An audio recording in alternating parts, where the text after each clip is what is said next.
জুলাই ২৪-এর উত্তাল গণঅভ্যুত্থানে যখন রাজপথ আর ভার্চুয়াল জগৎ ফেসিবাদের ছায়ায় স্তব্ধ হয়ে পড়েছিল, ঠিক সেই মুহূর্তে কিছু কণ্ঠ তাদের ভার্চুয়াল সৃজনশীলতা ও সাহসী অবস্থান নিয়ে দাঁড়িয়েছিলেন প্রতিরোধের সম্মুখভাগে। সেই কণ্ঠগুলোর অন্যতম ছিলেন বাংলাদেশি বংশোদ্ভূত অস্ট্রেলিয়ান নাগরিক ও জনপ্রিয় কন্টেন্ট ক্রিয়েটর বনি আমিন। যে সৃজনশীলতা একদিন তাকে এনে দিয়েছিল লাখো শিক্ষার্থীর ভালোবাসা, সেই সৃজনশীলতাই যেন আজ হয়ে উঠেছে তার জীবনের জন্য এক চরম হুমকি।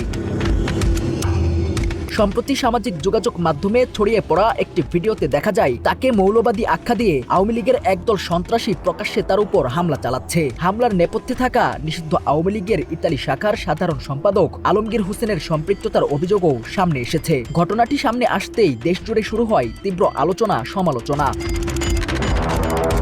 জানা যায় গত মঙ্গলবার রাতে ইতালির রোমের তোরপিনাতারা এলাকায় বনি আমিনের উপর অতর্কিত হামলা চালানো হয়। ভিডিওতে দেখা যায় প্রথমে এক ব্যক্তি বনি আমিনকে জাপটে ধরে রাখে, পরে তিনি সেখান থেকে দৌড়ে পালানোর চেষ্টা করলে কয়েকজন তাকে ধাওয়া করে রাস্তায় ফেলে শারীরিকভাবে আঘাত করে।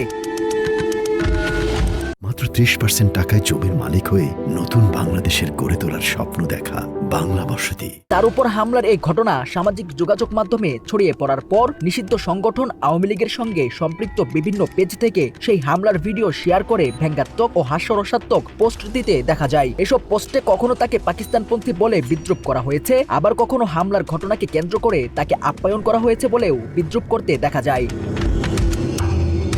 অপরদিকে বনি আমিনের উপর হামলার ঘটনাটি বিকৃতভাবে উপস্থাপন করার অভিযোগ উঠেছে বাংলাদেশের কিছু স্বনামধন্য গণমাধ্যমের বিরুদ্ধেও। সমালোচকদের অভিযোগ, এসব গণমাধ্যমের নিউজ গার্ডে হামলাকারী আওয়ামী লীগ সংশ্লিষ্ট দুষ্কৃতিকারীদের প্রবাসী যুবক হিসেবে উল্লেখ করা হয়েছে। পাশাপাশি বনি আমিনকে নিয়ে ব্যবহৃত ভাষাতেও তুচ্ছতাচ্ছিল্যের সুর ছিল বলে অভিযোগ উঠেছে।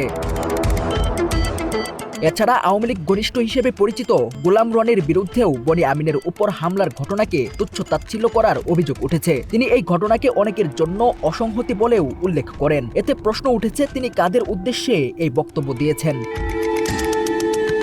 অন্যদিকে আওয়ামী লীগ ঘেঁষা অভিনেতা স্বাধীন খসরুকেও সামাজিক যোগাযোগ মাধ্যমে বনি আমিনকে নিয়ে ব্যঙ্গ করতে দেখা যায়। একটি পোস্টে তিনি বনি আমিনের নাম বিকৃত করে বন্য আমিন লিখে তাকে হেয় করেন, যা নিয়েও ব্যাপক সমালোচনা তৈরি হয়েছে। এ বিষয়ে কলামিস্ট ও ইসলামিক স্কলার শরীফ মোহাম্মদ তার অফিসিয়াল ফেসবুক পেজে বনি আমিনকে নিয়ে প্রকাশিত বিভিন্ন নিউজ কার্ড শেয়ার করে কঠোর সমালোচনা করেন। তিনি তার পোস্টে ঘটনাটিকে বেদনাবহ হিসেবে উল্লেখ করেন এবং বলেন, এমন একটি ঘটনার উপস্থাপনায় কিছু গণমাধ্যমের ভাষা ও শিরোনামে যেন উল্লাসের আভাস রয়েছে। তিনি আরও বলেন, এই ধরনের নেগেটিভ ভাষা কোনোভাবেই সভ্য ও দায়িত্বশীল সাংবাদিকতার সঙ্গে সঙ্গতিপূর্ণ নয়। সব মিলিয়ে ঘটনাটি শুধু একজন কন্টেন্ট ক্রিয়েটরের উপর হামলার মধ্যেই সীমাবদ্ধ নেই, এটিকে জুলাইয়ের অবমাননা হিসেবেই দেখছে সচেতন মহলের একটা অংশ। রাকিব ইদ্রিস, বাংলা এডিশন।